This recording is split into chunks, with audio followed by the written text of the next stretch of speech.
He's got A&M way higher than I want to put them. I don't want to put them up there either. If we're I've being got honest. I've got A&M at 24 on mine. Go. Okay. Let's see. All right, we should be live, and like I said, it just says stream starting soon right now. So Let me refresh. You just went live on Twitch. I saw that notification. oh yeah, we live, baby. Oh, it says I'm live. Okay.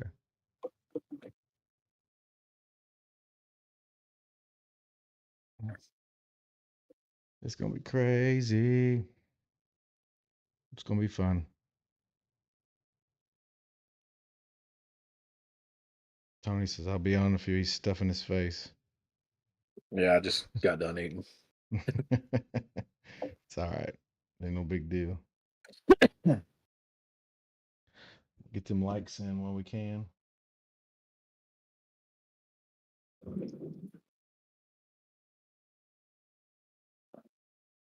Oh. Well, said we'll give it till 8:30 and we'll take off and run. Like I said, it's going to take us a minute anyway to get going in terms of the Setting everything up. well, I mean, I know I got the triple set up. I don't know about the quad because obviously Jordan wasn't here last week. But Right. then we'll see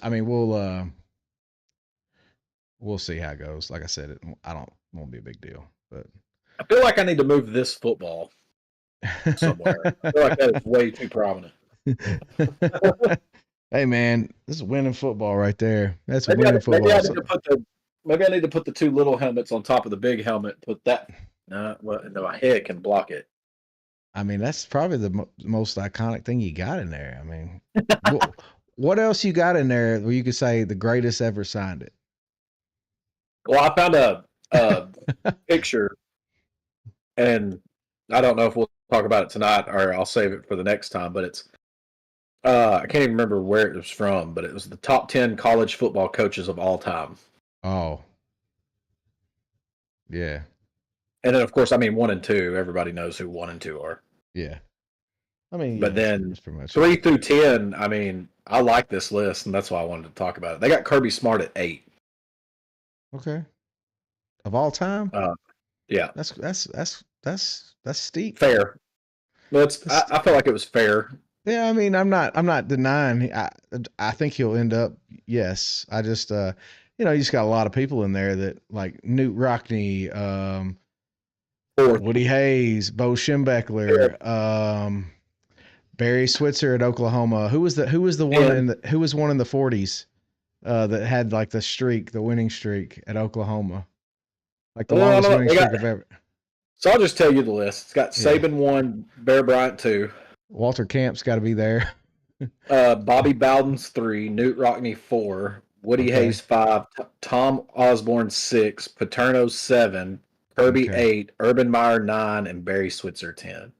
Wow. Okay. Well, I mean, that's not a bad list. Yeah, that's what I say. I figured that'd be a good one to discuss and everything. I guess we're about to hit it, and I guess we'll just pick up when we get them. Here we go. Are you ready? Yeah, I'm good. Okay. Here we go. All right. All right, everybody. Welcome into Lock, Loaded, and Goated. I'm your host, Brandon Andrews. Got Jeff Riddle Jr. on there on the side. Somebody's jumping in. When we said we was gonna move on, somebody's jumping in. We're gonna grab him. Let me get his camera set up. Can't move on without me. You know better than that. Oh man, we can and we will, but we're not going to because you're here now. So anyway, Tony's got a glass in his hand. Tony's the one that just joined up. Welcome to Lock, Loaded, and Goated. We got a pretty cool show today. So first and foremost, we're going to talk a little playoff news at the very end. We're going to kind of have a brief discussion of top 25 post-spring rankings. And I think Riddle wants to kind of go over some top 10 coaching list and get some feedback and thoughts on that. So it'll be interesting. Let me get this off screen, and we're gonna start there. So Riddle, starting off, I've got Josh Pate's list pulled up. Tony, it's in Discord. If you haven't seen it, I'm sure you have, but it's in Discord. Oh, you need to go look at it real quick. You need to go ahead. We're gonna get the live reaction here. But go ahead and look at his list, and then don't say nothing. Don't say nothing. Save it for the show. But what we're going to do is Riddle's going to fill in he's going to go along with us. He's going to give us his top 25 as we move through the rankings, and we'll kind of comment and go from there. And we're going to try to get a live reaction out of you. And if Jordan joins, we'll try to do a live reaction from him, obviously. But what we want to talk about is top 25. So Riddle, Josh Pate only gave us top 20. You have your 25th through 21st teams. So go ahead and give us those, and me and Tony can kind of discuss. And then once we get to 20, we'll kind of like sync up and compare. Yeah, I had some time today at work and compiled my own top 25 list with my own little formula. But I've got Oklahoma at 25, A&M at 24. Georgia Tech at 23, Texas Tech at 22, Illinois at 21, and then Michigan is my 20, but we'll go into that once we get into Pate's list. But yeah, that 21st team being Illinois, I know that made Tony happy. I mean, if we're just good, we're not to Illinois yet, Tony, but when we get there, we do have to acknowledge they had a decent season last year. So anyway, long story short, Josh Pate put out a post-spring top 25 rankings based on his feelings, his analysis. I thought it was an interesting take. I thought he really went some real big stretches out there, some reaches, and he believes some things that we really don't. So I just want to talk about it. I felt like it was a good topic, a good discussion point. So what we're going to start is Josh Pate has Texas Tech at 20. And Riddle, obviously, you have Michigan. So, yep. Tony, just starting with you, what's your analysis on the Texas Tech being in the top 25? And then, obviously, some people have them even higher. But right now, top 20 team on Pate's list and a top 25 on Riddle's list. I mean, I guess it's fair. They did finish pretty strong last year, but I still think that that's just one of those too early to call type things. Top 25. That's just. I felt like he's just trying to. I don't know. He's just throwing pulling a rabbit out of a hat. He doesn't know what the fuck he's talking about. It's content. I mean, that clown lost all the respect for me anyway. So yeah. What? Why? Why is he a clown? Why is he a clown? I just want to know. Me and Riddle were just talking about how much we like him. First off, besides, I mean, I'm not gonna get too far ahead. Besides of, the real big orange not being on there, like at least fucking 20 or 25. What are you talking about? He's got the real orange on 1 and 2. No, we're not talking about the ugly burnt orange. I mean, Syracuse ain't on there, but I mean, damn. I'm just saying. Orange, right? I mean, first off, he lost all credibility anyway, so there's number 1. But we'll get to that. Okay, yeah, I know. We're gonna get there. Okay, all right. So Texas Tech, do you think they should be top 20? I mean, it's content. I mean, it's something to talk about. What do you think? I'll give them 25 just because. I mean, hell, that's just like 25 is probably one of the hardest positions to give someone in any rank. Because, I mean, there's a lot of teams, obviously, that could be behind them to jump them any moment. I mean, it's Texas Tech. I mean, congratulations to them. They got a top 25 ranking. I don't know how the hell that happened, but they did. Yeah, I mean, like, I don't necessarily – I know they finished strong, and like me and Riddle were talking about the system, the program, it's in a good spot. I just thought the Big 12 was so weak. Now, it's probably the most exciting conference of football because it actually came down to, like, several teams at the end.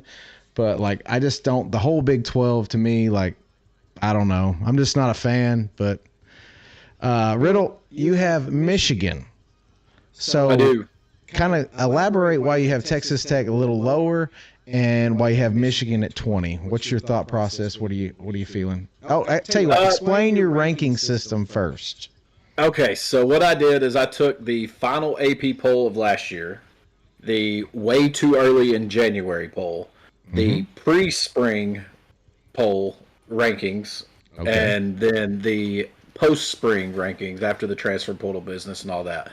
And I took them from multiple different sites and then looked at key additions and key losses and then made a ranking system. And literally the difference between Michigan and Texas Tech on my ranking system is 1.5 points. That's how close they are. And from Michigan to Oklahoma is about 4 points difference. So all those teams at the bottom are really close. But Jordan Marshall, the running back for Michigan, and then the transfer from Alabama, Justice Haynes. It's going to be a 1-2 punch again, and that's what they're going to lean on. That's what Michigan's built on, and they're still going to have a really good defense. So they play in a really tough and competitive conference, especially at the top. So there's one of the lists, the post spring list had them at 9. So there is no way. I agree. There's no way. I don't know who they think they have at quarterback, but I can assure you he ain't him, not yet. He may end up being him, but he ain't him yet. I can promise you that. Not to take on the Ohio States of the world and all those other teams, because the Big Ten was competitive last year. I mean, I would call it what it is. They were competitive. Well, Michigan, owns Ohio State right now, so they do 100% in defense. Like we just talked about, defense can win those games, and they have a good defense. Okay, I can see it. I can feel both those teams. Top 25 vibes. Tony, before we move any further, I do want to mention that I didn't see Tennessee on the list here. Riddle had him at 25.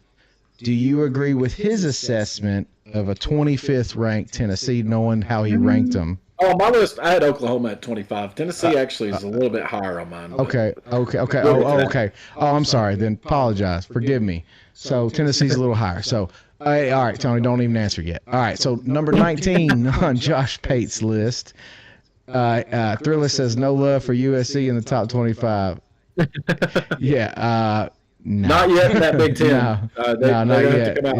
They had to have a big improving season right now. Anyway, so Michigan is at Bryce. I'm sorry, he said.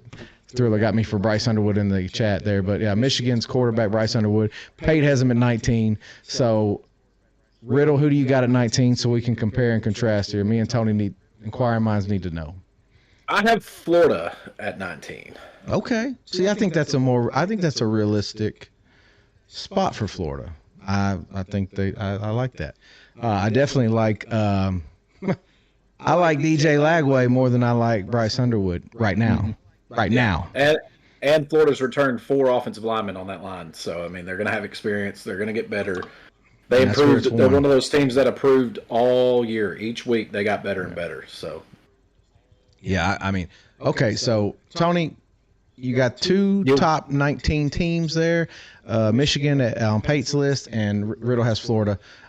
Give me your comparisons and what you think there. With who? Michigan and Florida? Yeah, like at that spot.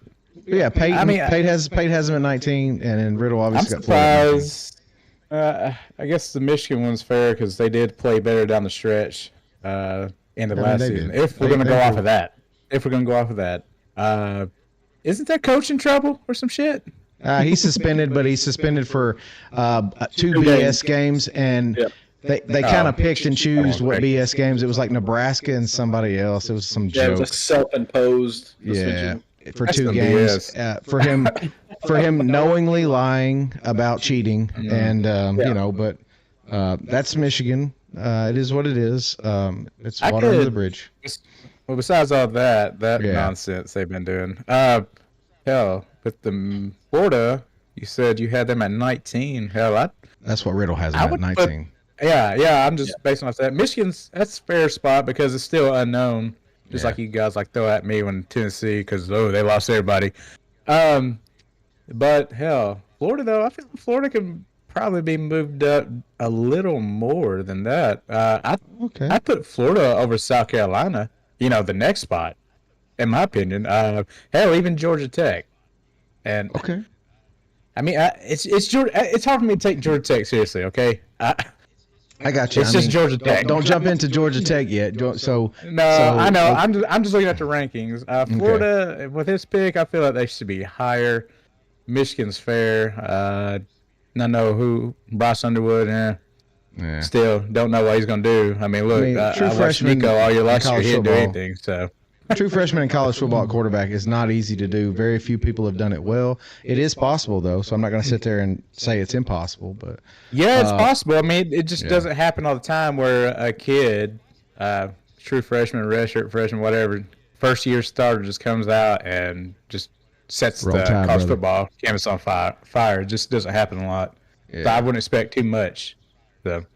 Well, you heard Riddle, too, like, they're going to play defense and they're going to run the ball to protect him. So, they won't let him do anything stupid. Okay. It might be like another Nico situation. Besides all the BS, because his play wasn't great, so they covered his mediocre play up, defensive run game. Michigan's got that, so yeah. I just want to know. I want to know. Thriller says if they get no bowl ban, I will lose my shit. Or you put S, but I'm assuming you meant shit. So we can say we can say shit on this show. We're big boys. But anyway, okay. So moving on, Riddle. Pate has South Carolina at 18. I'm gonna start chiming in on this one. I want to know what your 18 is, and then I'll let you explain, and then me and Tony will kind of dig in. My 18, I have Miami. Okay. I mean, they explain it. They, for what it's worth, they have Beck coming in. They play in a weak ACC, as of what we've seen. They got some young guys at receiver and running back this year, so offensively, obviously, there's those questions. But Corey Heatherman's been hired as their defensive coordinator for this year, and they're going to have talent down there. They're always going to have the talent. It's whether that talent can get coached up. I put them at 18. Again, like I said, the bottom 15 or so, 10 or so of my rankings, they're very, very close. It could shuffle either way. So before we move on, just to comment on the Miami, then I'll let Tony have it. Miami, they did lose some pieces. But at 18, I do want to make note that has them not making the playoff. Right. So it'll be interesting to see who from the ACC you have making the playoff, besides the obvious one that's going to be in the list. But we'll get into that. So Tony, South Carolina on Pate's list, Miami on Riddle's. What you think? Let's see. Pate has who now? In front of who? Pate has South Carolina in front of Michigan. Okay, obviously. So he's got South Carolina at 18, and Miami as his 12. I mean, the Miami one's fair because, they went and got Carson back, played SEC. Is that arm going to be good? Is it going to be good to go? I mean, apparently it was significant enough for him to not be able to play. It's like Tommy John. I don't know if he actually had the surgery. Did he have the surgery? He had surgery on it. Yeah. I don't know. I think he's been cleared to start football activities again, but I mean, their season's going to hinge on him. Yeah, it's hard for me to think that Beck's going to replicate anything that Cam Ward did. And even if he does, does, maybe just under the bar of what Cam Ward did, that defense is still kind of sus. New defense. Yeah, very question. No defense, Swiss cheese. The defense is still questionable at best. Yeah. I think the 12 is way too high on pace list. Riddle gave a fair one. And they got like maybe one solid defensive end. Yeah. Miami does. So what do you think about the South Carolina being at 18? Well, that's a weird one for me because I think Sellers is going to obviously roll on Sellers, how well he does. But they do have a good defense, so I'll give them that. Yes, they got a good defense. A good front seven. They do. Now they lost a lot of pieces on the front seven. They did. Yeah, but they got some transfers in too. Yeah, they did. They're solid. I just chemistry. But I think they'll be okay. But South Carolina, 18. They could probably be maybe a little higher. Obviously, I think their coach is ass, but it is Beamer's ass. He's ass, and he's an ass. So, okay. So I just want to comment on the Miami situation. So, and this is just going back because we have a Georgia fan in the midst. So Beck had a decent career at Georgia. I think we all can agree. I didn't say it was stellar. I just said decent. He obviously regressed last year. He's going to Miami where maybe he'll have more options to open it up a little bit more. I don't know. But one has to sit here and think, and I'm posing this to Riddle mainly, but obviously the chat, that is he going to be any better, because he's not going to get the same number of opportunities he got at Georgia. Georgia, turn the ball over, do all that stupid crap, you go get the ball right back from the defense. The amount of passing attempts he got from the defense alone at Georgia is going to be insurmountable versus what he's going to get at Miami, and I don't think he's Cam Ward. So I'm just, Riddle, you can chime in there, but I think you will see him if his arm is good to go 100%. I think you'll see him have about the same type of year, and the reason being is everybody was real high on Carson Beck, and I said this multiple times last year. It's easy to be one of the top quarterbacks in college football when you have Ladd McConkey and Brock Bowers running down the field every play. Yeah.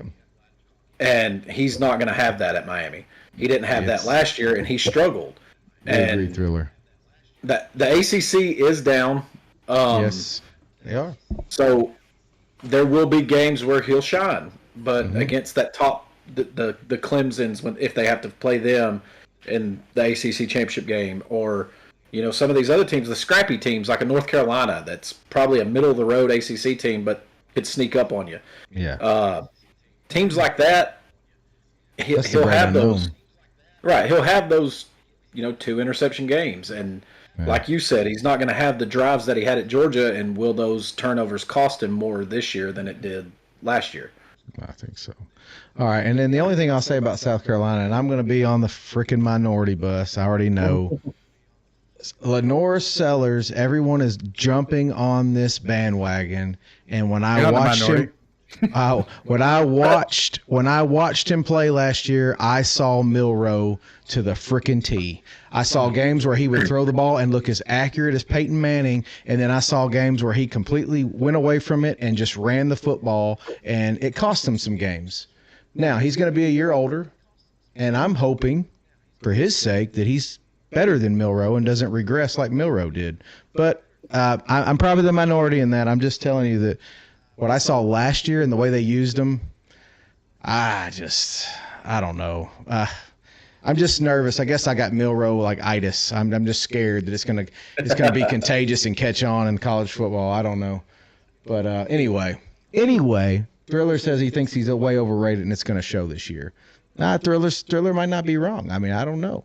And then real quick before we move on, Dylan says, "What do you think LSU's going to do?" You got to stick around, Dylan, because I think we got them a little farther up. So, Tony, here we go. Pate has 17 as Georgia Tech. Riddle, give me your 17 before we let Tony just rear back and go. I don't even know. I just want to know, what does he know that we don't know? I'm just trying to figure out. I mean, is there something that everybody is missing in this entire nation right now? Because let's see if Riddle's top 20. Is Riddle smarter?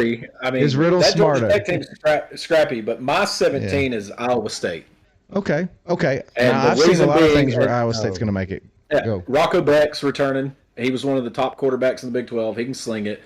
Let's see, he threw for over 3,500 yards last year and had the bowl win against Miami. He's coming back. That dude's a stud. That dude turned down Tennessee and said, "F you, Heupel." That's what he did. Their questions obviously are at receiver. They lost 2 receivers that had 60% of their catches last year. And then on top of that, it's the Big 12, so you don't know if the defense is going to show up or not. So, but I got them at 17. And that might. No, I got another Big 12, couple more up the list, but Yeah, please highlight when you get to the end of a conference, like who you think's going to make the playoff. Highlight that for me because I want to know. Like, because we're going to get into the nitty gritty when we get top 15. It's going to be, I know it's going to be real tight and debatable. But Tony, so what do you think? Georgia Tech, and he had Riddle. Who'd you have again? He's only giving Georgia Tech props just because they play fucking Georgia well in 3 or 4 overtimes. Get the fuck out of here. They were a scrappy team. They did lose their best receiver. They lost their best receiver to Auburn. Which it's a whole debatable thing too. I'm sorry. I'm kicking them completely the fuck out. They're not even sniffing top 25. So that's insane to me. That's insane. So even with Haynes King, you don't think they're good enough? No. I mean, they have a more.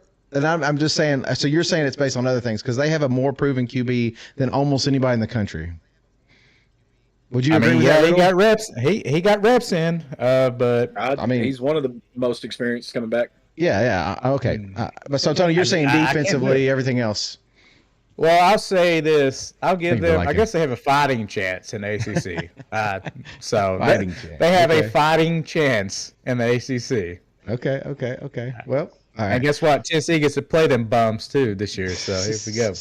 Oh my gosh. Well, there we go. So Riddle, Pate has Ole Miss at 16, and I would love to know who you have at 16, and then you give us your comparison. I also have Ole Miss at 16, so that was one that we matched up on. It's Riddle Pate. Yeah, I have them at 16, and look, they're where they're at simply because I think their quarterback is a special talent. He can run, and he can sling it, and he can throw into some tight windows. He did it against Georgia. We got to see it firsthand against Georgia last year. Yeah. Georgia had a good defense. You can say what you want. Our defense was the reason we got to where we got to last year. Yeah, it was good. But they did lose a little bit on defense. Kiffin always gets the transfer guys to come in. Love him or hate him, I think he's a pretty good coach. He's going to have a competitive team, and I'm glad we played them at home this year, but it's not a game that I'm super excited about, just like last year.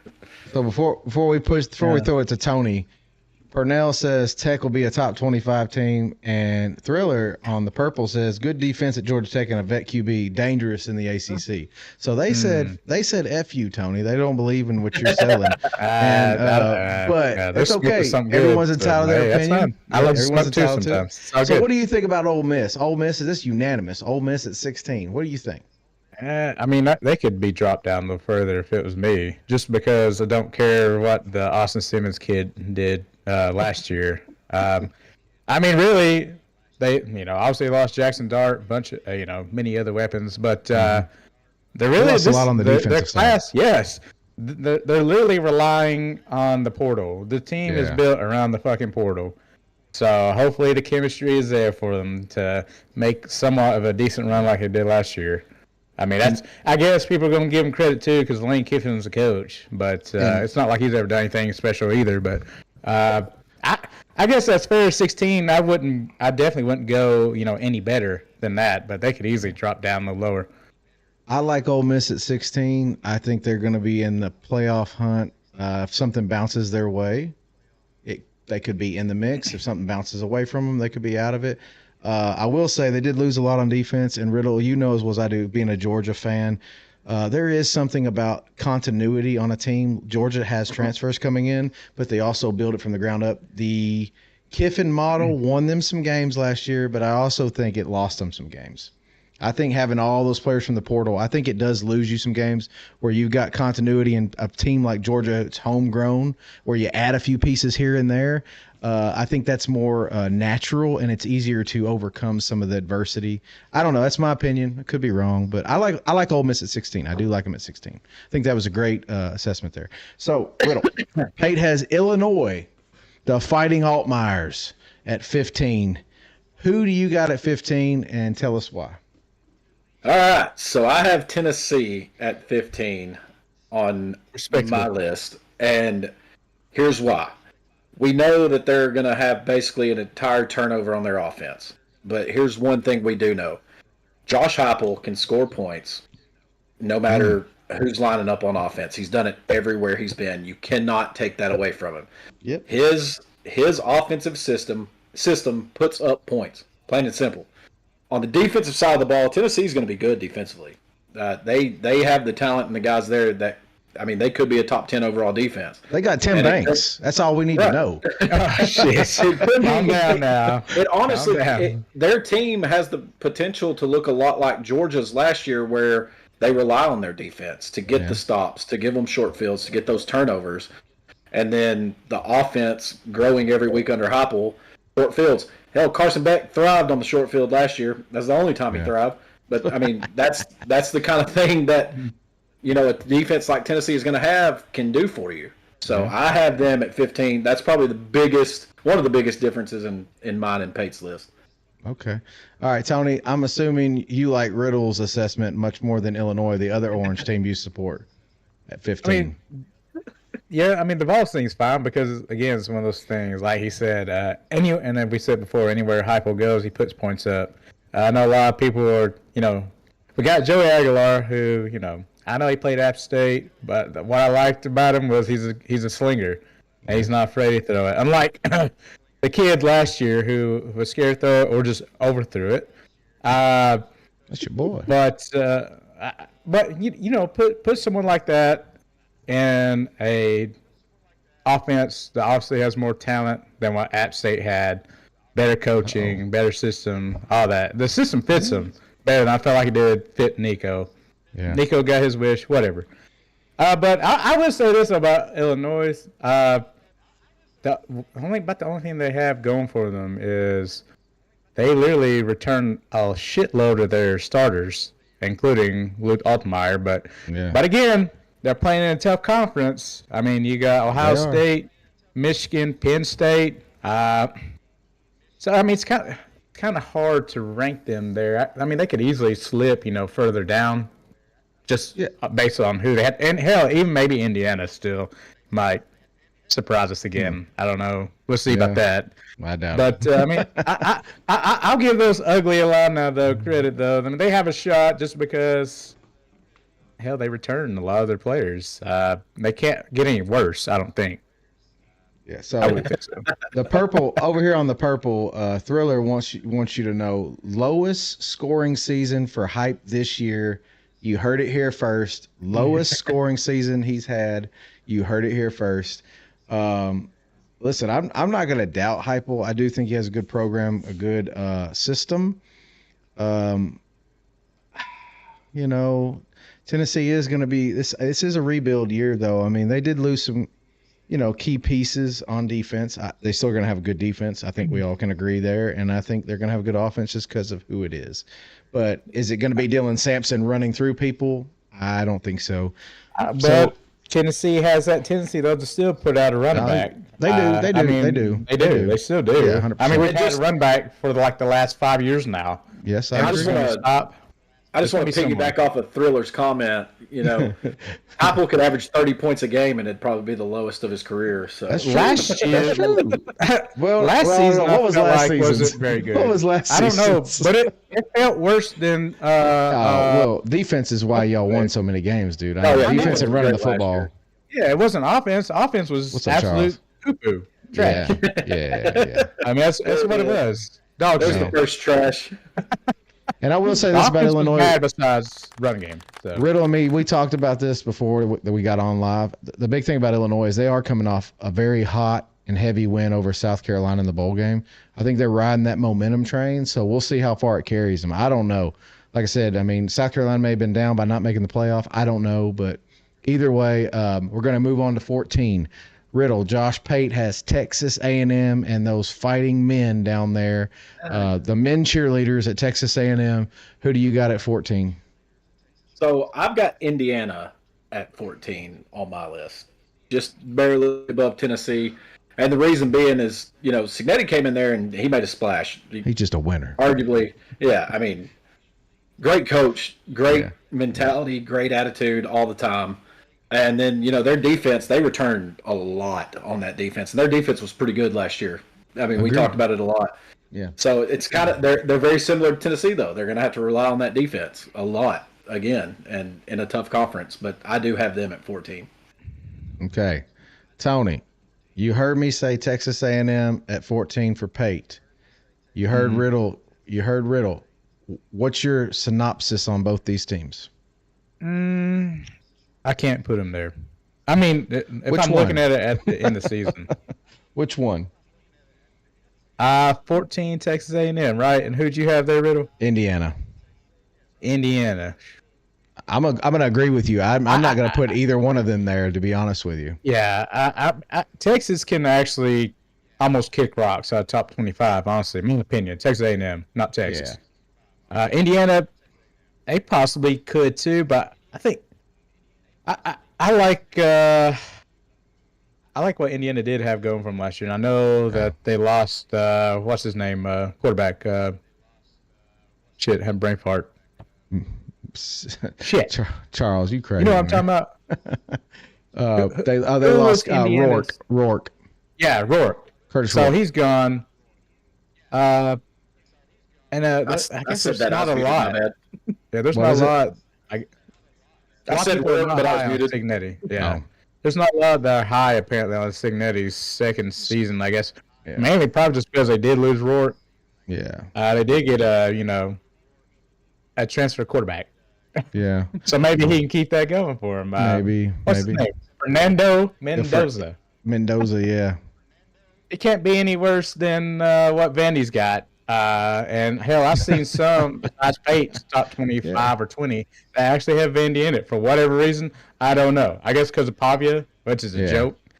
But I mean, Texas A&M 14. I guess starting off isn't bad. I just don't think they'll stay there. That's just my opinion. They'll fall out pretty far.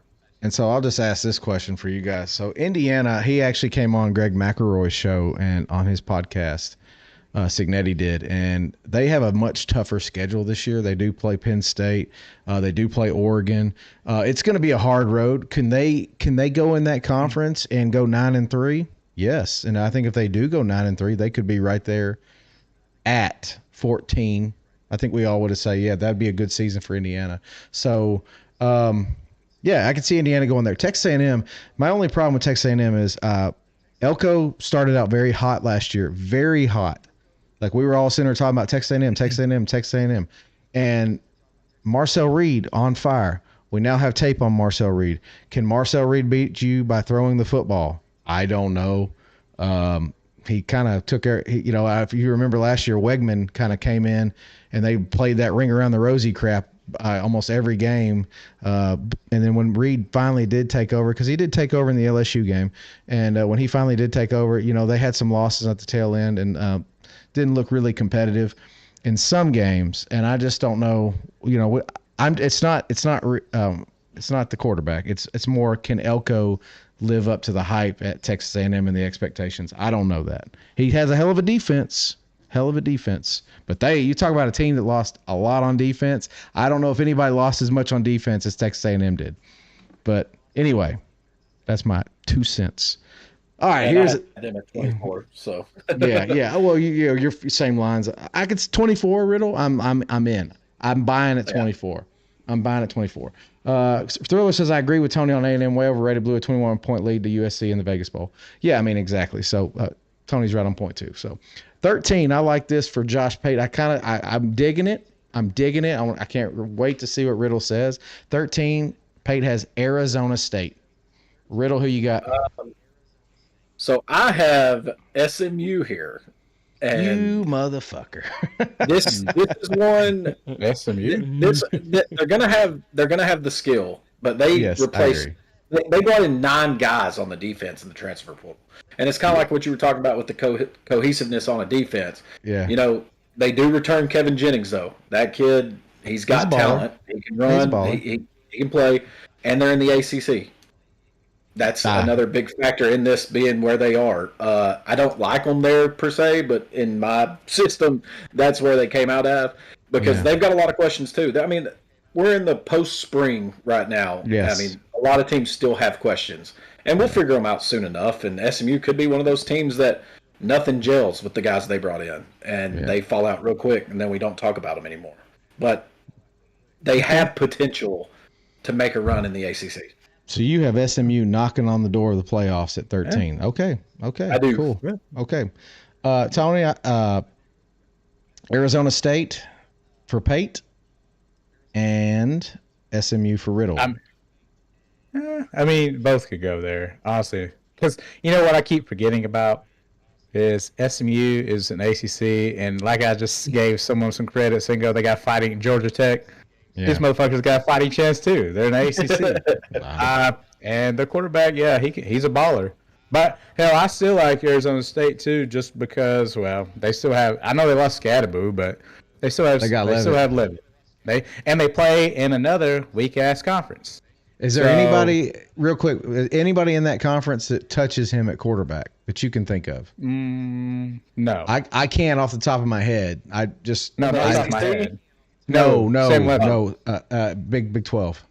Big 12. Oh yeah. I mean, I think he's like so far ahead of everybody. It's not even close. But so I like Arizona State there, and Riddle. I don't mind SMU. I just, after what we experienced last year, they're a team that's going to go and they're going to get destroyed by whoever they play. It doesn't matter. Yeah. They're going to get destroyed. All right. We'll move on. So Josh Pate thinks a little bit more of Miami than Riddle did, but he has him at 12. Riddle, who do you have at 12? This is another one that could, I feel like, go either way. I have BYU there. Okay. Because, I mean, they're in the Big 12. They got Jake Retzlaff returning. He's going to have to be better with the ball than he was late in the year last year, but they did go 11-2 last year. And so they had some key losses in the trenches. They didn't really hit the transfer portal as hard as a lot of teams do, but they are in the Big 12. It's just kind of like that ACC. Well, yeah, but it's hard to find a lot of white talent in Riddle. The great white hope.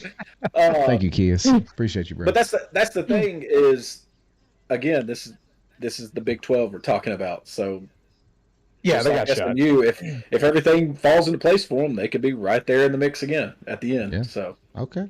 Yeah, I agree. That's fine. I mean, like you said, Big 12, ACC, Pac-10, or whatever the hell they are. I mean, those are like inferior conferences, obviously. As BYU, like last year, like you said, Retzlaff, and they still have their returning tailback too, LJ Martin. So, I mean, the offense can still, probably move the ball down the field. Their defense wasn't terrible for what they were last year. I just even last year, I didn't buy into them last year. Yeah. Yeah, I was not, because they just don't have enough dark skinned players. But other than that, that's okay. Where you got BYU, because I'm just looking across elsewhere. Hell, some have BYU top 10. So you don't like Miami there at all? You don't like Miami at 12 at all? Me, no. Or Riddle. Okay. I don't. Okay. No. I don't. So let's catch up on the comments. Kia says, happy affiliate anniversary. Thank you, Kias. And he said that Tennessee has the second easiest schedule in the SEC. What does Tony think about that? Tony's probably licking his lips. Listen, we might have the easiest, but still, I mean, there's really 3 huge games that if they lose all 3 of those, they can't lose any other ones. How is it as easy as Texas's, though? I don't understand. I don't know. Like, that's how anybody's I don't know. Outside of Georgia. I mean, the SEC schedule is the same as it was last year. The home and away is just home and away. Which makes a difference, Riddle. That makes a difference. Oh, that's for us, big time. Yeah, we don't have to go 100%. on the road to all those places this year. I know. Yeah. We got to go on the road to Tennessee. That's it. Yeah.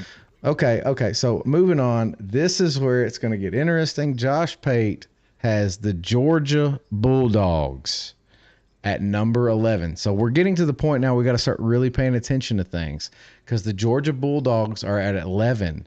So that would make them a playoff team. I easily could see that. Riddle, who do you have at 11? Let's have a discussion. I think I'm going to catch some hell from both of y'all for the way my system came out, but I have South Carolina at 11. That's fine. I don't care. Yeah, that's fine. That makes more sense than goddamn Georgia. and I'm talking about going the other way. Right. I am on the not so much on the bandwagon for Sellers, but I think he has a lot of upside. The kid's got talent, and he can use his legs. And in the SEC, if you can use your legs and throw the ball too, yeah, you can make plays. You can make things happen, especially against that and their defense. I sound like Joe Biden right there. I started another sentence before I finished the last one. But please, don't ever sound like that again. Their defense, thank you, Courtney. Dylan Stewart is going to wreak havoc. Yeah, he's good. The kid's very good. Mm-hmm. I think their defense is going to be good. I have them at 11. So, all right. Tony, you got Georgia on Pate's list. And here's the interesting part, Riddle. Just looking at the overall rankings, if Georgia were to finish 11th, you would not be in the playoff. You'd be out because of automatic qualifiers, which is crazy to me. Correct. But Tony, tell me your opinion, your perspective on Georgia at 11 for Pate, and then obviously Riddle, with who he's got, South Carolina. I think I've already said what I have to say about the guy. I think he's an idiot. First off, until Georgia has a season, where they just absolutely shit the bed, then you can maybe drop them somewhat, but pretty much they just do what Bama was doing there for a long time, which is reloading. That's what they fucking do every year. I don't believe that for a second that they're going to be right on the fringe of missing the playoffs. That's insane to me. That's insane for him to even come up with that. I don't know what his thought process is. I don't either. He had one. I guess he had one. Like he's throwing darts. Something. I don't know. And if Riddle's going to put Tennessee at 15 and this clown's got Georgia at 11, no, because I'm still going to give Georgia the edge over Tennessee regardless. We talked about that. They're way up there. I can't. The only shot like Tennessee and Georgia, the game is in Knoxville. That's the only hope Tennessee's got this year. Other than that, I think that that's a very low ranking, a preseason ranking for them. That's some shit that Tennessee would get in years past, even though, we didn't even deserve to be there. But no, Georgia, I take that as an insult, honestly. If I was a Georgia fan at 11. So Kia said, "I love you, Tony, and I'm drinking this one for you." So hey, keep drinking. Cheers. He said, "Keep drinking, brother. Keep drinking." So anyway, I'm gonna give my 2 cents. I've been trying to kind of let y'all go at this, but I think Georgia being this low is criminal. That means, because especially knowing who we've got on the list coming up, that means you've got them way underperforming in the SEC. And Jesse Baker wanted to know on the defense. If you looked at the chat, he said he was talking about South Carolina's defense, and he said defense based on what? They lost everyone. They lost some, but they still have a huge key piece, though. Yeah, they're entitled to their opinions. It's okay. We're gonna keep going down the list, though. But this is where I said Pate was going hard. And I put question marks. He has Oklahoma at number 10. And if there is one person on this list that I do not agree with, this is it. This is the one that I can't buy into. I can't see it. Riddle, who do you have at 10? And we'll just jump into discussion. So I have LSU at 10. And okay, they got Nussmeier coming back. Yes. Their defensive and offensive lines have been completely rebuilt, though. I mean, we've talked about it all through this list. You can't just bring people in that have never played together. Yep. You got to have that familiarity with the guy beside you. They got some questions there. Now, one thing we can say is they're going to have dynamic playmakers. They always have, and they always will. Yep. So I think their offense can put up a lot of points if the offensive line can hold up. And if that defensive line, starts causing problems and that defense returns to what an LSU defense should be, which they were far from it last year, LSU has the talent to make a run. So that's where I got them. I got them at 10 right now. Yeah. I mean, you notice that Brian Kelly, since he's been there, their defense has been total ass. Yeah, it's So the wrong I don't direction. see anything changing. I don't see anything changing. And I like him as a head coach, anyways, especially in the SEC. But I mean, yeah, they got what? They got some of the top. Well, I guess that before Nico started asking in the transfer portal, they had the top. Yeah, they transfer had portal. Berrien from the wide receiver. Yeah, they have a lot of big ads. They probably So as far as yeah, overall team number one additions for transfers. they're going to put points on the board, but hell, I mean, look what happens to them whenever they played a team with any kind of defense. I mean, they don't have Jaden Daniels anymore back there. That's going to put up 50 plus every game. I guess I just don't see it. That's fair. Really, you have them wear 10? 10. Yeah. That's fair. That's fair. Yeah, it's like right in the middle, top 20. So they could be really good, and they could just be they're all right. I mean, and it's all going to come down to coaching. I like them at 10, Riddle. I do. I like them at 10. I think they're good enough to be a top 10 team. I think my biggest concern with LSU is we watched them last year. We were all on their praises. Alabama went in there and beat the crap out of them at Death Valley. They're inconsistent. They did add a lot of pieces, like you said, but is that consistency going to hold up? I don't know. I do like them. I think they have the talent to be a top 10 team. I just don't see the amount of teams on the list here all making the playoffs. I mean, we saw last year. I don't foresee us all making this, so I don't know how it's going to play out. But if there was a team that I would say is on the outside looking in, I would put Georgia in, and I'd put LSU on the outside looking in for sure. And I got Georgia higher than that too. Right, a lot of these teams at the top, especially, they come from basically the same conferences, and they'll eliminate each other. I mean, it's going to be an elimination all year. You know, you got to win to get in. So yeah. Now that there's 12 teams, yeah. Go ahead. Thriller said, "How do you like Kelly? He's a terrible coach and a huge asshole." I don't like Kelly. I don't think anyone said I that. don't think anybody likes him. I think. I mean, you respect him. You know, you respect him, but like To an extent. Yeah, I don't like him. I can't stand him. I think No. I still remember him at Notre Dame turning as red as an Alabama uniform when somebody'd score on him. I just looked like he was going to have a stroke out there. But anyway, let's move on the list. So number nine, this is Pate's getting wild with this thing. He has Florida and the Fighting Napiers at number 9. Riddle, who do you got at 9? This is where Alabama comes in on my list. And we talked before the show on Alabama. If Simpson ends up being the starter, which we all think he does, and he's a good fit for DeBoer's system, he's got one of the best receiving corps in the nation. Plain and simple. Yep. Ryan Williams. Don't even need to say anything else. Yeah. You know, if they get a little bit more consistent on defense, Alabama's going to be there. I mean, we've talked about it before. Guys go to Alabama not for money. They go to Alabama for the name. Yeah. It's a brand. There's still a few of those schools out there, and very few. Georgia still can't beat them. That plaque up there, I have that plaque because it's the only time we've done it since I was in high school. Done it. You have done it. So one time since I was in high school. But it made a difference. Yeah, it's for a national title. I'll take it. Yeah. But you know, Alabama's still Alabama. They had a down year last year. DeBoer was coming in. It was his first year. He's got to install his system. He's got to get his guys in there the way he wants them. Milroe was not it for y'all last year. No. I can't tell you how many times me and you went back and forth on who had the worst quarterback at times between him and Carson Beck. I still think it's me, but you know. Last year, that was funny because we all had bad quarterbacks. Oh man, I have Alabama at Tony. 9.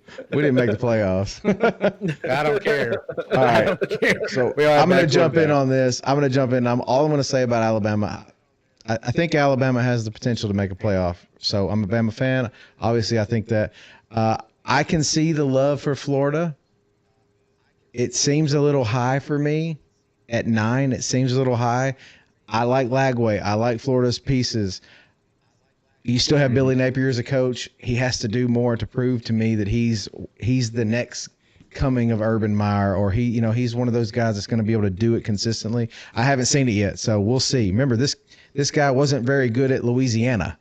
I mean, he was middle of the road at Louisiana, but I like Billy Napier. He's a Saban guy. But I'm just saying, like, I don't know if he's going to take them to the next level, get him in that top 10, get him in the playoff. But I do like Lagway, and I mean, he's probably one of the more dynamic quarterbacks in this whole league. And as far as Riddle goes, as far as Alabama, the one team in this whole thing that we got better the day that the quarterback left, we got better. I mean, we absolutely got better. There is no denying it. It doesn't even matter who the quarterback is. A rock could be back there catching the football, and it will be better than Milroe. And I'm not trying to hate on the kid. I'm just saying the team got better without him. The facts are the facts. So anyway, Tony, do you like the Florida and the Alabama picks there? Well, the Florida, I think they should be about mid-pack, around Tennessee territory. I do like Lagway, though. I like him better than a lot of the quarterbacks in the SEC, even last year. But, yeah, it's just one of those things. It's the unknown. Yeah, they finished pretty strong, about midway point. Really, kind of after the Tennessee game. I mean, they gave Tennessee run for the money thanks to Nico. Great. They played Joe great, though. Yeah, but thanks to fucking Nico because he can't hit shit. From that point on though, they played well, but it's just the unknown. I mean, besides Lagway, I know they got pieces, but I don't know if I could ride them like I could Lagway and the coaching again. Like, I don't know. Let's see what he does this year. Now, Bama's one of those teams where obviously they're a lot of talent. Yeah. Nine's fair, but it's one of those things where they have potential to obviously be easily a top 5. That's the potential. That's the ceiling, though. That's the ceiling. We could be a top 5 team. Ceiling, we could win it all, but obviously the basement could fall out too. So, I mean, it just depends on how this new quarterback plays out. I know last year, obviously the Milroe situation didn't work out and cost you guys a spot in playoffs. But I still think just because. I'm not trying to. I still think they're riding off that wave still, saving still. Yeah. I don't give a shit. And I'm not trying to be like absolutely just bad on the kid, but I'm just telling y'all, he gave the other team enough points in the Vanderbilt game, in the freaking Michigan game, and in the Oklahoma game for them to beat us. He really showed up in the bowl game. Yeah, exactly. So three games he literally just gave them the football. So anyway, long story short, okay, Riddle. This is where, like I said, I'm okay. Being Bama wherever, I'm okay being outside of top 8. But this is where it gets crazy to me. But then I kind of understand it. Pate has Ohio State at 8. At 8. Who do you have at 8? Defending national champions. Who do you have at 8? I have my Big 12 champion at 8. I have Arizona State at 8. Okay. And Sam Leavitt returning. Jordan Tyson is their number 1 receiver, the guy that got hurt at the end of the year last year. He was having a big year for them. He's going to be back. He's healthy. Me too, Keith. They returned 10 starters on defense. Now, this is a Big 12. But they did have the best rush defense in the Big 12, and that's a big deal. If you can't run the ball, you can't open up a passing game. Yeah. So, Scadaboo, he's going to be hard to replace, but they did get a transfer from Army, the Udo kid who ran for 1,117 last year. Yeah, he knows how to run. Yeah. They'll run by committee. They got a couple more guys, but yeah, that's where I got Arizona State, and I have them being the Big 12 champion. All right, Tony, we got Ohio State at 8 on Pate's list, and we got Riddle with Arizona State. What are your thoughts? Arizona State, that's fine. I like that. I can see that. Ohio State, I'd almost say that's almost fair as well. But, let's see here. So, yeah, you got talent, offense side of the ball, unknown quarterback situation. They don't know who's going to start yet. They got like 2. Oh God, I hate it for them. They got 2 5-star quarterbacks. Yeah, they know who's starting.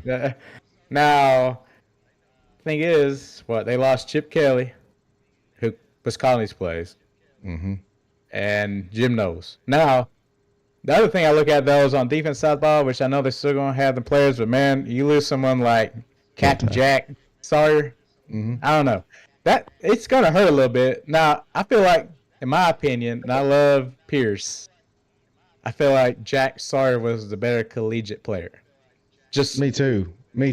Just From pure production, he couldn't be stopped I, out there. He couldn't be stopped. I feel like he couldn't. He reminded me of, I don't know. How's that translate to the pros? Brothers. I don't know how that translates to the pros. I mean, he Pittsburgh, so he gets to play. Yeah. He didn't go Pittsburgh, right? So guess what? He gets to play alongside TJ. Yeah. Mm-hmm. Yeah. He did go Pittsburgh, right? Pretty sure.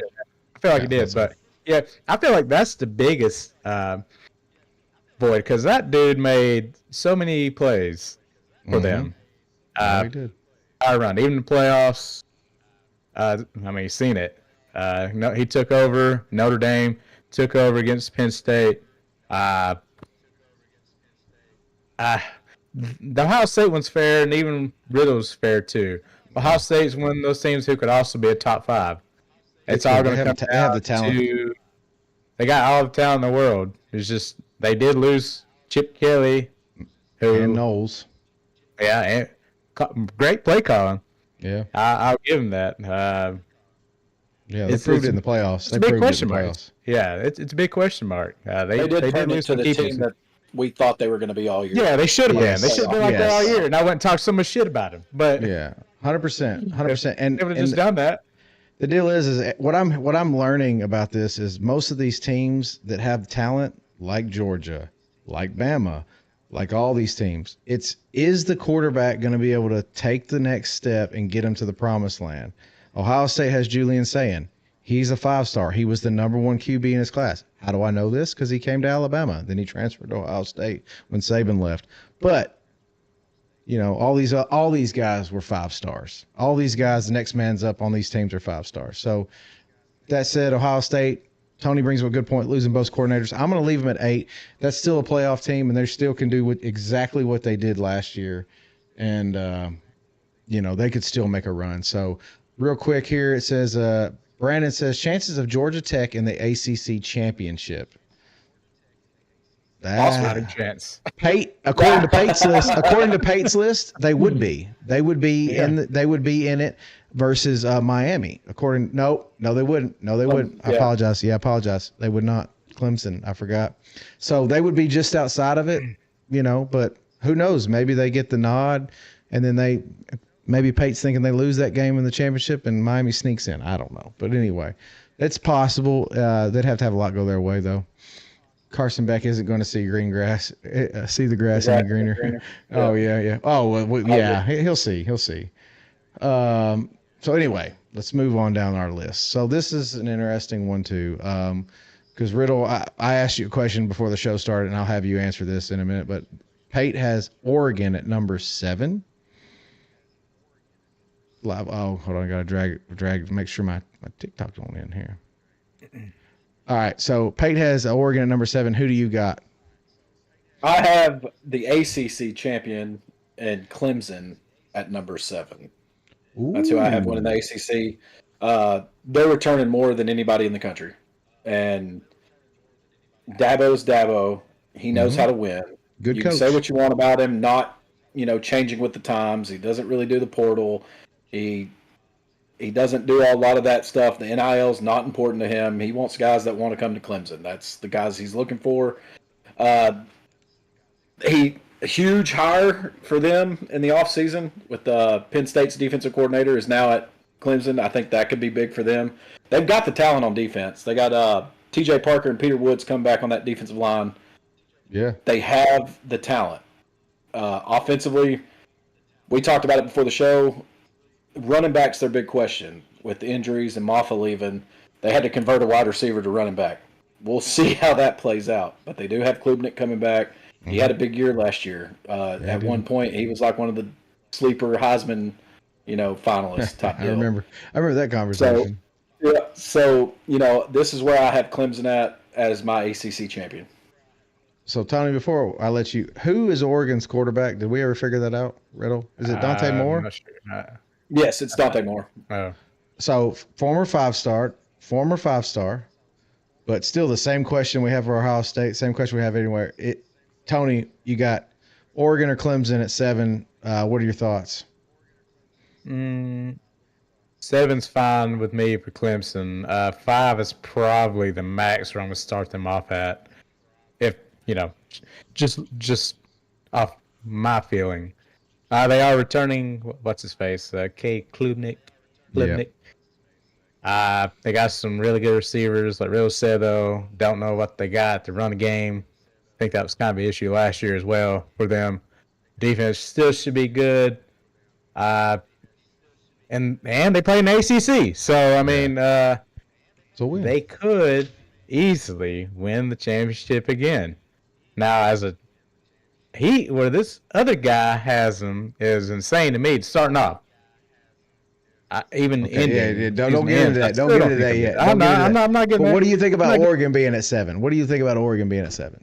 Well, if I'm going to say what I said about Ohio State, then I got to say the same thing about Oregon. You said Dante Moore is now the replacement for Dylan Gabriel. Yeah, I still think Dan Lanning is a good coach. Great coach. He is. He's a good coach. So I mean that's fair. I would base that program, and they're going to spend, and they got a good class too. So whatever, they got some good players. Yeah. They're going to spend money. Who cares? Yeah. They're going to. I think money. Really what it comes down to is coaching. And I think he can outcoach the likes of the choke artists at Penn State and such. I think he's better. I think he can get his teams play better than those teams, even though.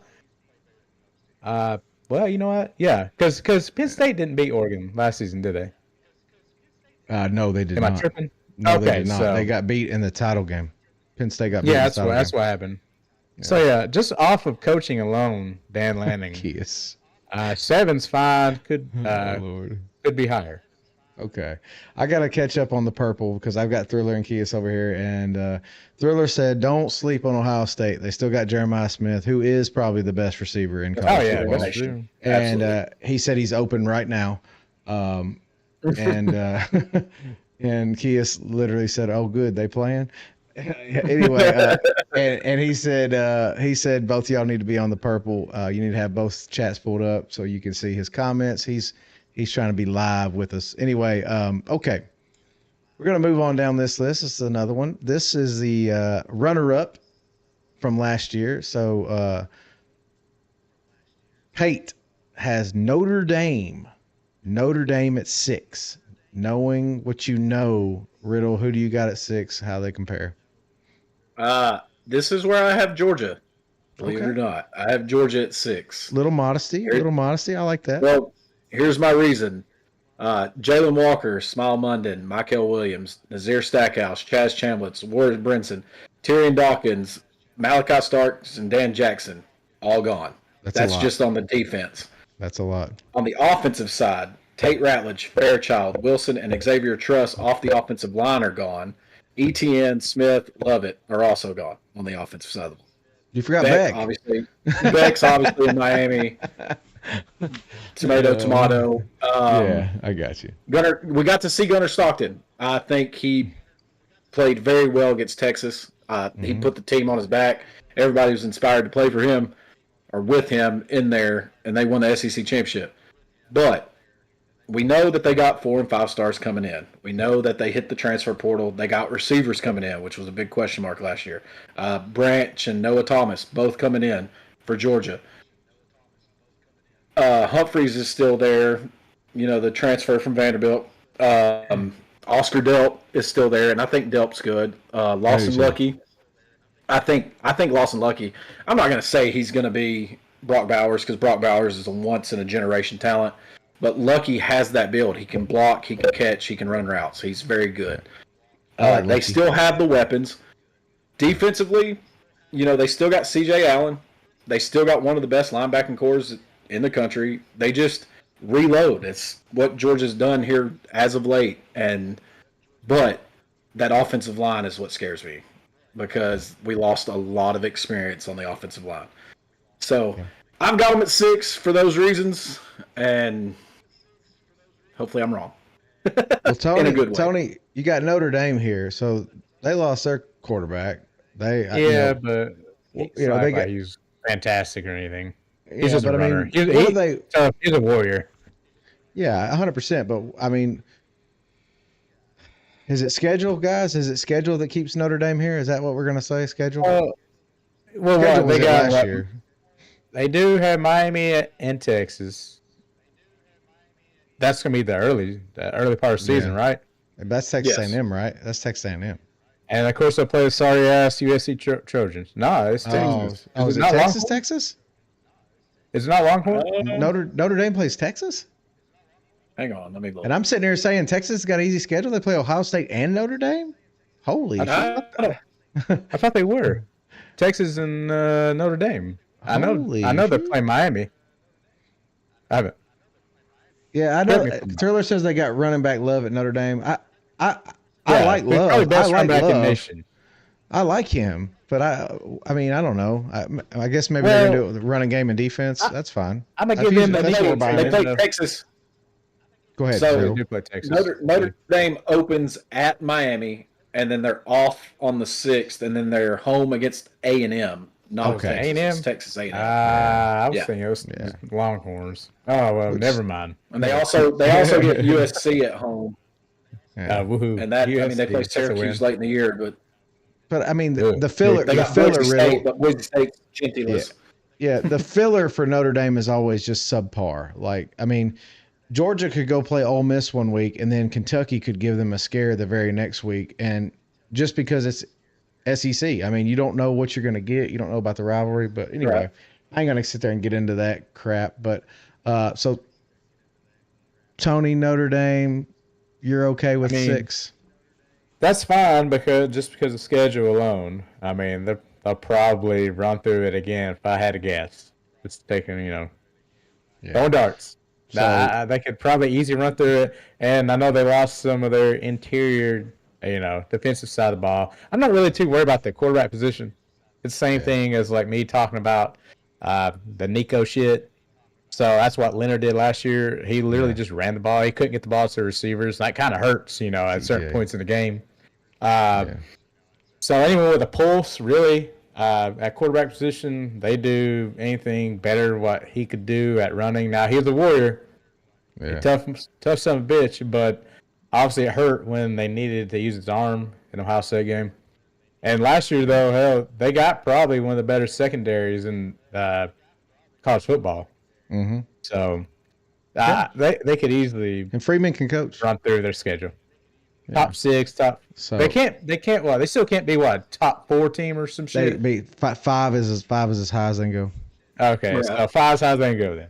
Well, Six maybe, is fine, though. maybe we got news coming. Anyway, so long story short, TJ in the chat says Ryan. He's talking about Ryan Williams going to hold all that hardware at the end of the year. This isn't new news. Okay, hey, I like that optimism. And then Thriller says Tony USC better record than UT this year. Mark it down. He don't give no shits. Now moving on down the list here. We're top 5. Pate has LSU. He's digging the LSU vibe. He's digging LSU. He's buying what they're selling. Riddle, who you got at 5? Let's see what Tony thinks. I got Oregon here Okay. at number 5. Okay, so now we're And yeah, the quarterback they ain't got Bo Nix, they ain't got Dylan Gabriel, who both those guys when they went there had brought a lot of experience with them.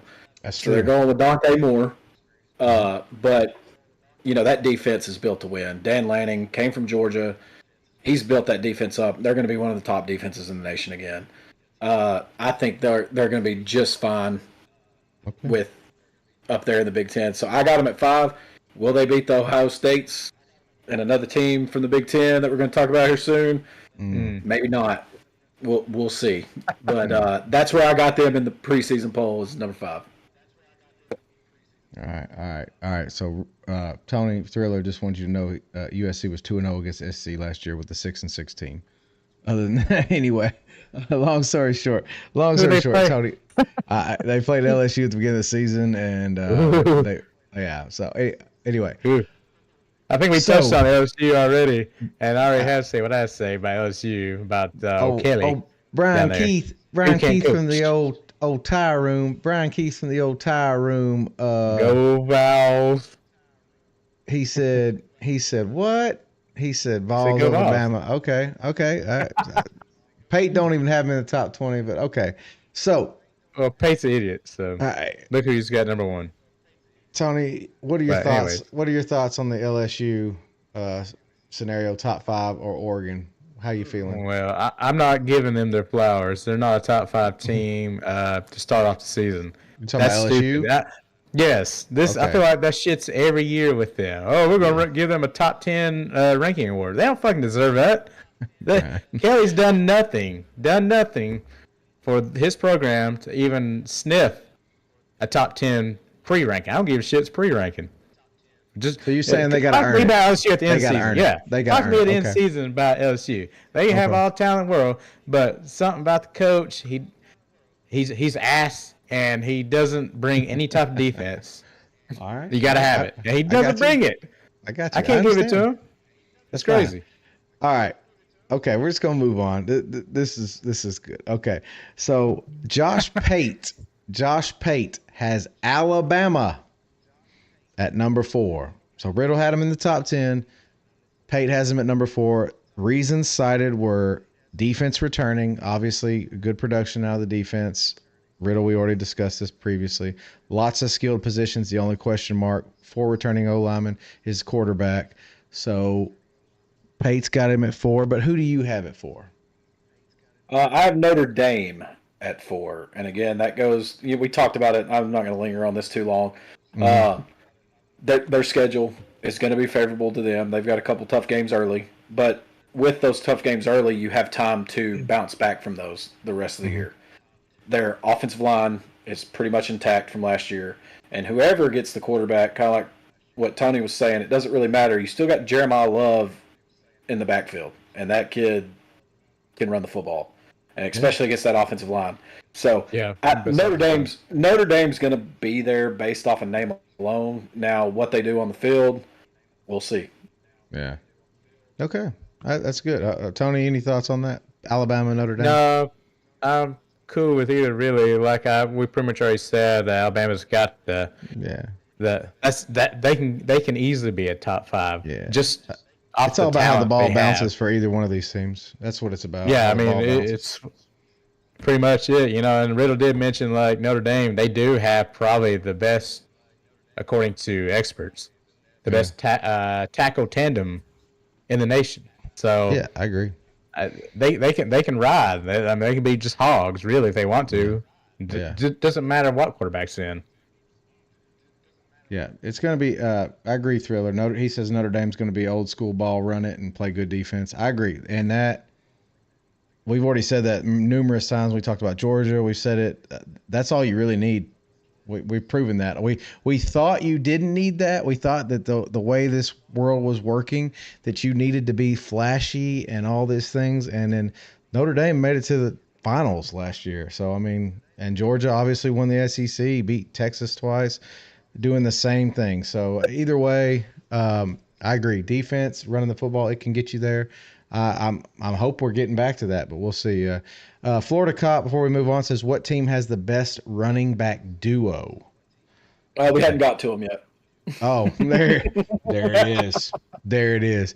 Okay, so here we go. We're moving down the list. Josh Pate has the Penn State University Nittany Lions at number 3. No Tyler Warren, none of that. Don't need it. James Franklin's gonna go up there and beat everybody's ass in the Big Ten. Riddle, who you got at 3? Who you got at 3? I have Ohio State at 3. Oh, okay. So you got Ohio State maintaining the title. Okay. I have them at 3. Yeah. Okay. Questions, they had to replace both coordinators. Uh-huh. They did hire Matt Patricia, though. Yes. So, I mean, that's a big get for defense. That's a big get. Good hire. It is. You talked about saying he's looking like he's going to win the job there. He is. It's going to happen. Still have one of the best wide receiver groups in the country. I'd say the best wide receiver group. And I don't know if you'll agree with this, but they might have the most dynamic player on defense too, in Caleb Downs. Yeah, that's fine. I'll give Caleb Downs that. So they're going to be there. They've spent the money. They've got the talent. They'll be there. But I have them at 3. Okay. You have them at 3. Tony, Penn State, Ohio State, 3. Break it down for me. What you got? I'm still putting fucking Ohio State over Penn State. I don't care. What did I call James Franklin last year? The God, it has something to do with choking. It was the Michael Jordan of God damn, it was the Michael Jordan of something. I can't remember. It was the Michael. Oh, the Michael Jordan of Ryan Days. Oh my God. The Michael Jordan of Ryan Days. Obviously, just before Ryan Day won his championship. But before that, he was the Michael Jordan. You can't talk shit about Ryan Day no more. He did what he needed to do. Well, he got congratulations. Hell, he should. No, first off, I can still talk shit just because. I know you can. That guy had the most loaded roster in all college football. Probably had the most loaded roster in probably the past 5 years. If you just look at overall NFL, and I know Georgia. I know Georgia has had I know you've had big years, Riddle. I'm just saying, like, he should have been way more successful. Anyway, go ahead, Tony. It's just like now. Go ahead. No, I was going to say now, you got the Fighting James Franklins. Am I really going to say they're a top 3 team? Like, no, I can't fucking do it. I'll give them like top 6. All right, if you want to throw them anywhere in that mix, actually no, I'm not giving them 1, 2, 3. So anywhere 4, 5, 6, that's where they can stand. Because until James Franklin actually does something, then no, I'm giving them the LSU treatment and whoever treatment. You haven't done shit. You've done as much as fucking Tennessee has, all right, and forever. So I don't want to fucking hear it. So Kia said, I think we should have kept saying. I hope that doesn't come back to bite DeBoer. Saying left, Kias. He left. The minute Saban announced a transfer, he left. He requested a transfer. It wasn't we didn't want him. We would have definitely taken him. He just left. But, all right, let's move on down this list. We're almost there. Josh Pate has the University of Texas, the real UT. No, at number 2. UT Junior. At number 2. Make it known. UT Junior. He said this color orange is what's going to happen when Texas lights Tennessee's ass on fire. This is the color orange we got. Riddle, Pate has a Texas at 2. I know Texas is in one of these spots for you. Who do you got it to? Texas fell at 2 on my list too. Okay. As good as and as talented as Arch Manning is, he had limited work against smaller schools last year. He looked great. Don't get me wrong. He looked really good when he was in. But can he live up to the hype? And the hype for him is probably higher than any other quarterback to ever play the game. Just because of who his uncles are. Agreed. Texas is another team like Ohio State. They've got the money. They're going to bring in the talent. They're going to have the talent. They're going to be there. And if they can put it all together, it's going to look a lot like last year. Now, can Georgia beat them twice again this year? We'll see. But I have Texas at 2 right now. Can't wait. All right. Okay, so Thriller says how you classify a team as being the real one is, do they have a natty in the 21st century? No, how you classify? Dude, you can't fucking even argue that shit. You see, Watt College came before Watt College. Don't get me started on UT Junior. They I said, Tony, they should be part of Mexico if it went for us. But go ahead. So this is unanimous. Texas at number 2. Do you agree with that assessment? I mean, that's fine, but really, they should be number 1. I mean, they got the Manning quarterback and all the talent in the world and the money they spent. Yeah, that should be number 1 team, hands down. I don't care. Let's talk about the Manning quarterback. Let's talk about the Manning because Riddle, Georgia has Stockton, who's got some experience, not a lot. We can all agree, not a lot. Ty has some experience, not a lot. Manning has some experience, not a lot. All these teams are very similar with talent. Their roster looks very similar. Manning is getting the nod because of the name, but does he warrant that talent-wise? I'm sure he does. I'm sure he's worth it. I mean, analysts say this is one of the best prospects ever. But does he warrant that much credit over teams like Alabama, Georgia? Well, it's like I said, the name alone brings the expectation. I mean, Eli Manning took Ole Miss from a really bad team to a 10-game winner. Yeah, he did. That's the first time they've done that since Archie was there, which is another Manning. Peyton, we all know what Peyton did. Best quarterback in college football his senior year. Hands down. He has good mentors.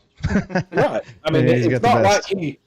it's not like he hasn't been taught by the literal best all of his life. I agree. And I'm just he asking. can run. He can run, which is something his uncles can't do. His grandpa could run.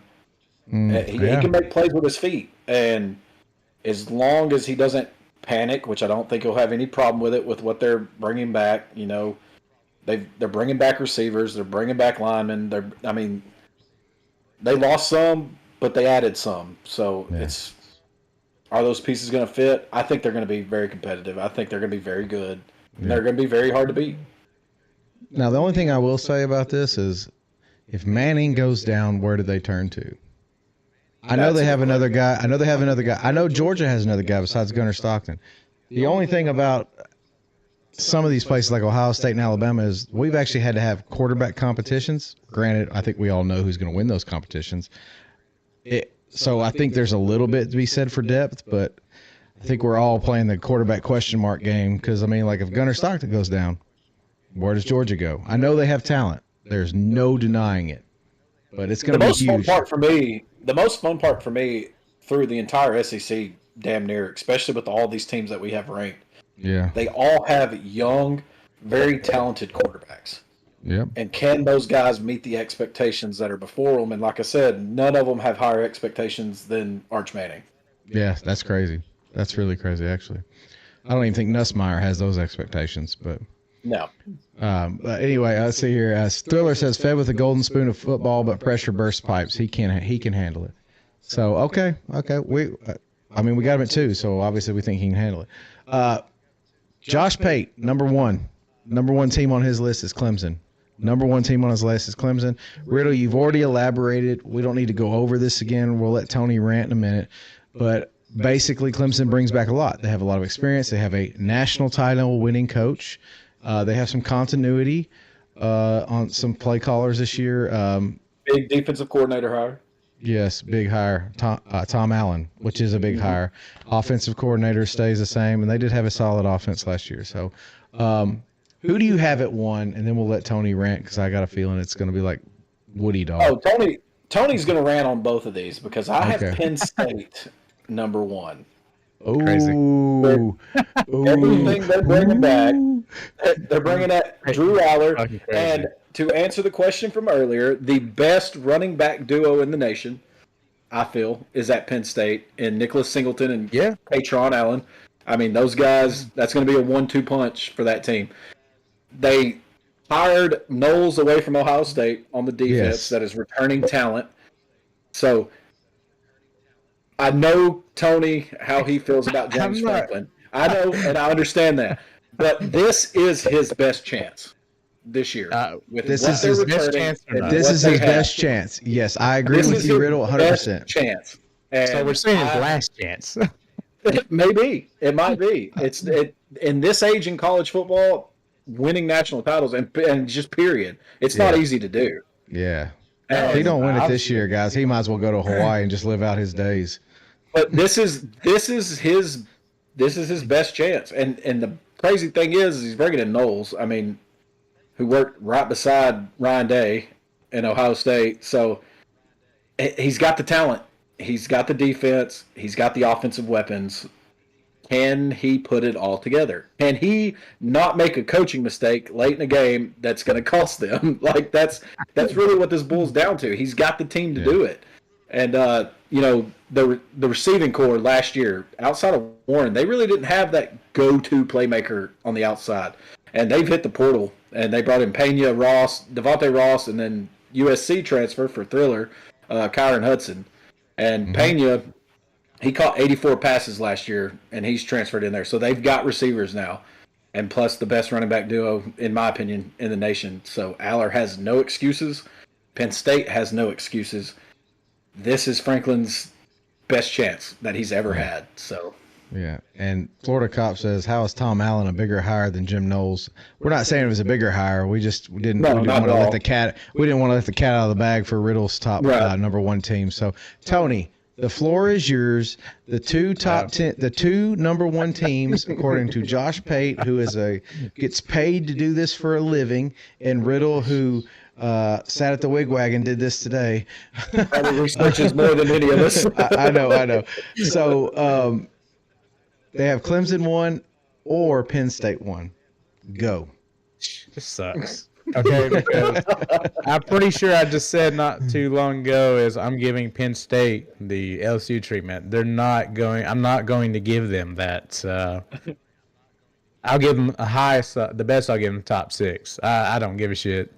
And okay, this is preseason rankings, so yeah, you can have a little fun. Just pretty much whack off to this stuff, and maybe something will stick. But I just think both. This is terrible. To have Clemson and Penn State to choose from as my number 1 preseason rank. Well, congratulations. I go ahead and give them the preseason championship. They can have a preseason championship award right now because they're not going to end with it. Well, I mean, I'll say it is what it is. I'll say this for Tony's point, and Jordan said this earlier today. He didn't join us tonight, but he did say it earlier when we were talking in our group message.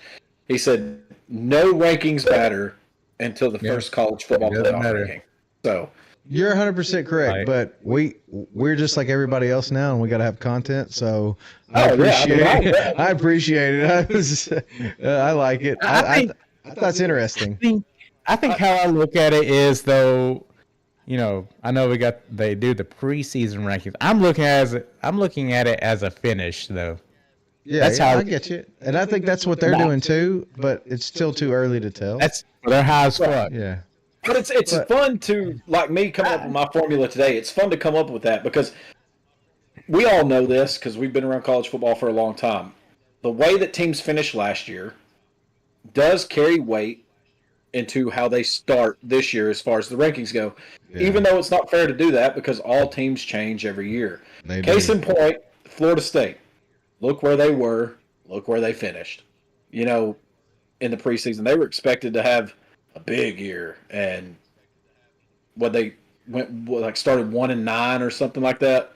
Yeah, that was last year, wasn't it? Yeah. So, but I did take last year's AP poll.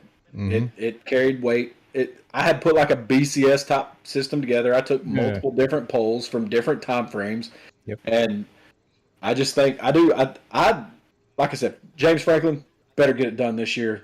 This is his best chance. I wish Warren was still on this team, and in the way that he could do anything, that would just give him even more of an edge. But it's fun to go through these preseason rankings, and then we can look back on the end of the year and see which teams did what we thought they were going to do, and then which teams failed miserably. Because it's going to happen. Somebody in this top 25 is going to fall out and not have the year that they were expected to have. And that's I'm glad you use your criteria then and Pates, because if that's the case, if we're going off by last year, why the fuck is Tennessee on? Don't tell me, oh, you guys lost Nico. No fucking way. Like bullshit. Okay? It's crazy. The research that I did today. Yeah. Almost every ranking I found before the post-spring rankings come out, every one of the way too early ones had Tennessee ranked until Nico transferred. And then they fell out of almost everybody's ranking.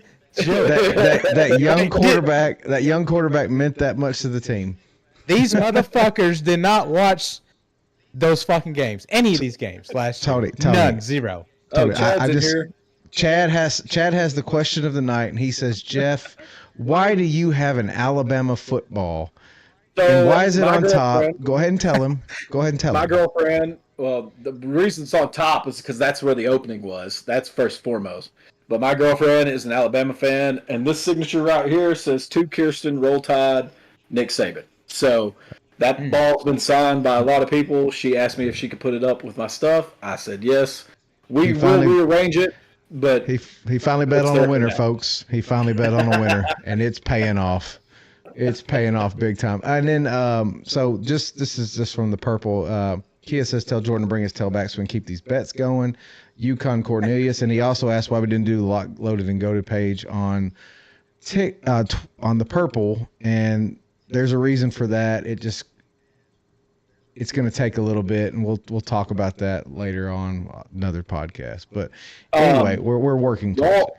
Wall came in and said, "Who is y'all's dark horse this year?" Yes. And if you're referring to a What does that national mean? title, Yeah, what does dark horse mean? Like wins it all? Top 20. No, wins it all? I mean, I'll go first. My dark horse to win it all would be Notre Dame. Now, I know that's not that far-fetched because they're still top 6 or 10, no matter what poll you look at.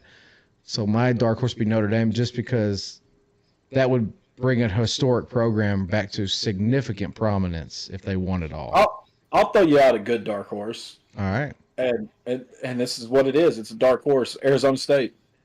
Dude, that's who I looked at too. I looked at them and I was like, I Levitt and I just like Notre Dame's defense better. I like Notre Dame's defense better. And granted, that's the question for Arizona State is can their defense hold up against these top teams? And I mean it's a dark horse, and they could. Florida Cop says UNLV. Buddy, you out there in space. But hey, I like UNLV. I like UNLV. I like them. I just don't think though. I mean, I think depth wise. That'll be a conversation because I noticed today doing my rankings for this, and most of the rankings I saw, there's no group of fives. That you might have one scattered in here or there in the group of five, but it's all Power 4 conference teams. So speaking of that, gonna come in. We're going to go to our news that you sent out, Riddle. So the playoff committee is considering and will be voted on within the next month or two to eliminate automatic qualifiers. Mm-hmm. All right. You will still qualify. I'm sorry. You still qualify the automatic seeding, the automatic buys. Right. So the conference champions wouldn't get the automatic buys. Yes. Which we talked about. Well, we talked about that a lot last year. Yeah, we talked about it. But it's official. It's on the docket. Yeah. Yeah. I mean, saying are we still will get in? But I was thinking they're going to change that this upcoming playoffs. They haven't done it this one, but oh my god. The conference champions will still get in. They just won't get those 1 through 5 seeds. Yeah, I wish they shouldn't. Yeah, they definitely shouldn't. But so and I don't mean to be like but so you look at these lists and it really means nothing because on this list there's not even a Power 4. There's not even a Group of 5 team on Pate's list in the top 20. There wasn't one on mine. So someone is going to be sneaking in from way back when into the playoffs. And Tony, me and Riddle talked about this before we got on. I have seen many a playoff rankings where Navy was going to make it. I don't like that. I don't know if it, I don't know. I don't like the whole Group of 5 anyway. But it's very interesting right now. It's very interesting to see what happens. I do agree with the playoff committee. We should absolutely eliminate this where you get a bye week because there's no sense in someone like Arizona State or Boise State getting a bye week when you did nothing to deserve it. Nothing. You played. I'm not saying they played Oregon and they played them close, and Boise State was an exception, not the rule. But we saw what happened when they got in the playoffs. We saw what happened. They were clearly outmatched, and it is what it is. But I think they should be in the playoff. I didn't say they shouldn't be in the playoff, but we need to definitely get away from that because it makes no sense to me. But okay. With that said, Riddle had a top 10 coaching list. He wants to. So Kias asked the question. Riddle, if you answer this question, then go into your list. What is the point of winning the conference now? I mean, you're still automatically in if you win your conference. Yes. So you're still guaranteed to go. Now, for the lesser conferences, of course, your highest ranked Group of 5 champion is going to go. Yep. Like last year, the ACC was very down, so Clemson had to win it to get in. Yeah. Or whoever was going to win that conference was going to get in, but that was really going to be their only team in, so it still guaranteed them getting in. It's still important to win the conference. It's just not your only avenue in. Here's the crazy thing, especially for the Big Ten and the SEC. if you don't win that conference or play for that conference championship, you're going to be in a mix of 4 or 5 teams fighting for 3 or 4 spots. Yeah, because you're going to be sitting with 3 losses. Yeah, right. Agreed. You don't want to be that team on the outside. Yeah. Ask me how we know. Alabama last year. So winning the conference is still very, very important. Yeah, agreed. So, Riddle, go over your list of top 10 coaches of all time. He found a list that he was very excited about. I just thought it was very interesting. We discussed it before the show. Me and you did. There obviously, with any list you come out like this, there's going to be, head scratchers and, well, where's this guy? But I would love to have gotten Jordan's take on this too. But this top 10 college football coaches of all time list, at number 10 they have Barry Switzer. Number 9 they have Urban Meyer. 8 is Kirby Smart. 7 is Joe Paterno. 6 is Tom Osborne. Okay, yeah. 5 is Woody Hayes. 4 is Newt Rockne. 3 is Bobby Bowden. And then, of course, the top 2, anybody in the chat or anybody that's ever followed college football for any amount of time know who the top 2 coaches are. Number 2 is Bear Bryant. Number 1 is Nick Saban. I mean, can't argue. No Bobby Bowden? He was 3. He was 3, Tony. He was 3. Oh, I went deaf there then. Yeah. Florida Cop knew. Yeah. Saban and Bryant, 1 and 2. There's just a lot, man. There's the only argument you can make is between the 1 and the 2, but I still think Saban gets it just because. So, I'm gonna ask this question because Tony's in the chat. He's in here. He's participating. So I'm gonna ask this question: are you putting Urban Meyer over General Neyland? I don't know, man. I'm just asking. No. If I'm going off just being a stand-up guy and integrity, not being a piece of shit and all that, no. Fuck Urban Meyer. You see that? This guy. Yeah, that's pretty awesome. So this Florida Cop is bringing in some heat, Tony. He's bringing in some heat in the comments. So he said he played for Joe Pa. So if you want to talk about a person, a great coach, most wins, yes. I think Joe Pa definitely deserves to be in this conversation. And he should. Was he not mentioned? He was. Okay. But Jimmy brought up, what about Eddie Robinson, which is a name that absolutely should be mentioned. And if you're asking me, I put him in over Urban Meyer any day of the fucking week. I'm just telling you right now. And we talked about this before the show. Even Kirby, as successful as he's been since he came to Georgia, it's still really early in his coaching career. Too early right now. He's got many, many, many years left. But his trajectory is aiming that way. Urban Meyer's done. Absolutely. Urban Meyer's done. Like he's done. Like, I mean, unless he tries to pull some like freaking Mac Brown, and that ain't gonna. You saw what that happened. You saw what that did. Right. But I think Kirby, it's a little too early, and I'm a Georgia fan, and I love Kirby, but I think it's too early for him to be on that list. Now, if you're talking about top 10 coaches of the last decade, absolutely, he deserves to be on there. He'd be near the top, but he's still got a lot of coaching ahead of him. So. And I don't mean this to be like we were talking about this earlier, Riddle me, but like you got Walter Camp, you've got like Thorpe, you've got coaches that set the groundwork for all of college football. You have Neyland, like we talked about. There's a lot of Woody coaches. Hayes. Yeah, Woody Hayes was on the list. Yes. What about everybody's love to hate SEC coach Steve Spurrier? It's another one. Like, if you're asking, I would put Spurrier over Urban Meyer right now. No doubt about it. No doubt about it. He went to Florida, Spurrier, and they were losers. Yeah. The only thing that hurts him kind of is people remember the South Carolina. They were relevant. They were relevant. They were relevant. Yeah, I'll give them that. But it just wasn't the same. I think what when he went to South Carolina, he was going to bring that Florida, kind of like swagger, winning championships and shit. Right. It's kind of like Lou Holtz, sorry ass, going from Notre Dame, South Carolina. Now, I will say, Steve Spurrier and you said Lou Holtz, they both have two of the most iconic quotes of all time to me. And one of Spurrier's my favorite Spurrier line was, "You can't spell citrus without UT." That's true. Yeah, no one cares. That one was a good one. And then Holtz, if you could translate it through the spitting and the saliva, He said the good Lord put eyes in front of our head instead of in the back, so we can see where we're going instead of where we've been. And so one more name. I had to think about this because Thriller's been with us most of the night, but I want to. What about John McKay?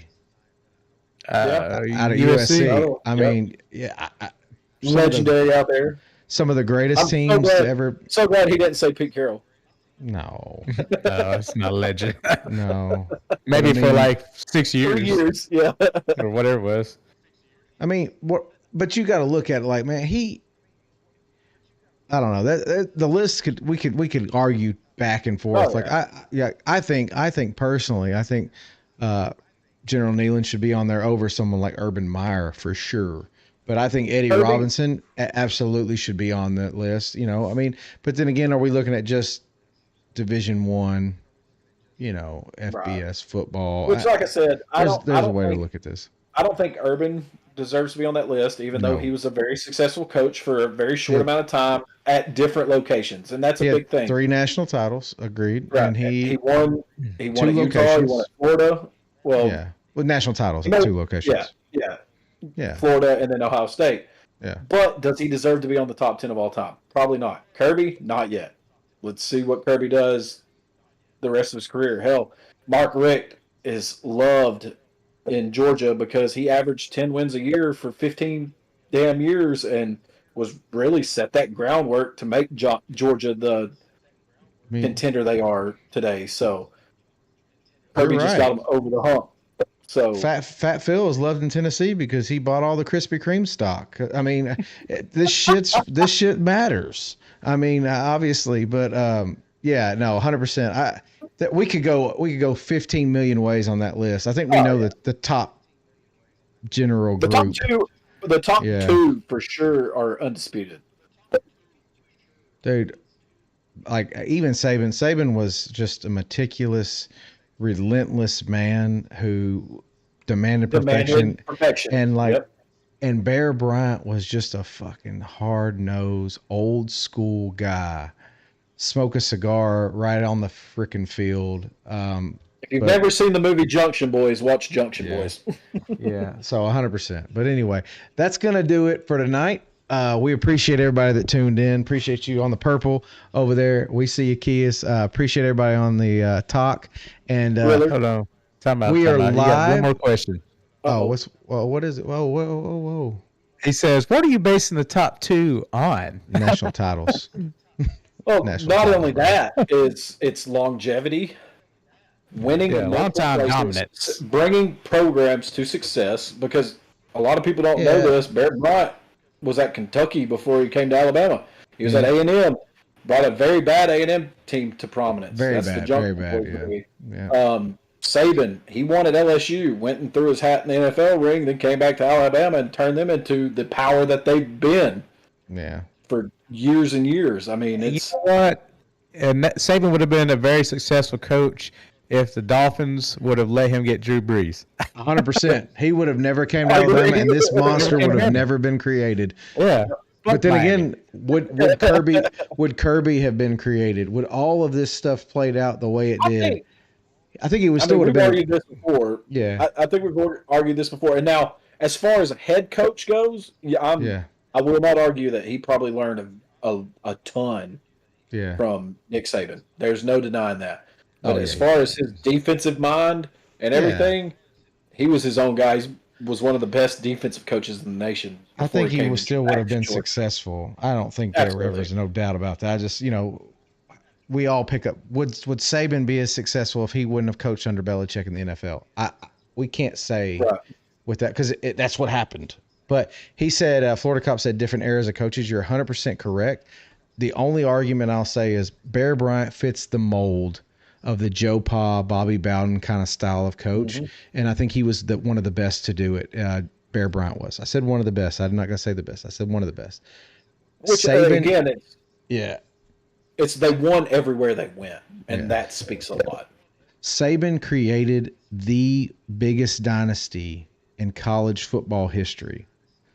No one's ever done what Alabama did. They just tore off title for a 10-year span that no one's came close to. I know, but that's why when we says different era of coaches, that's why he's there.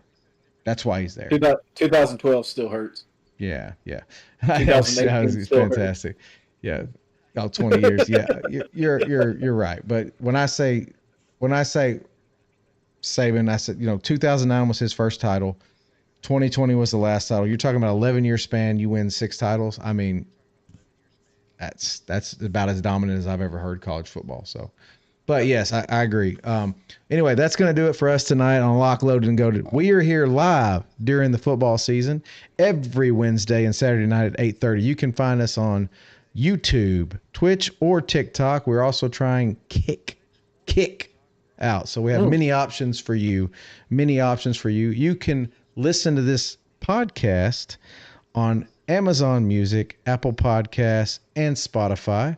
We appreciate everyone for being here, and thank you for listening to Lock, Loaded, and Goated. We will see you next time, guys.